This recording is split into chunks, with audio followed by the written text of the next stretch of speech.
لو معاك من 1000 ل5000 جنيه وبتدور على مشروع تبدأ بيه، اسمعني كويس. ازيكم عاملين ايه ورسايل من القلب. هقول لكم على فكرة بسيطة وسهلة ومش محتاجة تأجير محل ولا شهادات. المشروع هو تجارة الاكسسوارات اونلاين. أرباحها حلوة والطلب عليها ثابت خصوصا بين البنات. هتبدأوا بإيه؟ ب1000 ل2000 جنيه.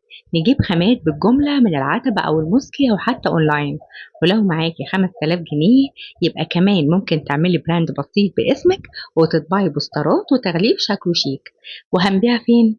أونلاين على الفيسبوك انستجرام وتيك توك. صوري فيديوهات حلوة للمنتجات، نور كويس، وحطي موسيقى ترند. وهاتي أي حد من صحباتك يلبسوا المنتجات وحطيها في فيديو بسيط. طيب التسويق، خلي أول 10 عملاء ياخدوا خصم أو هدية بسيطة. واعملي ستوريهات يوميا على الانستجرام. وانزلي جروبات بيع واشتري وشاركي صور شغلك هناك. وعاوزاكي كمان تفكري إن أول عميل ممكن يجيلك من فيديو بسيط انت عملتيه.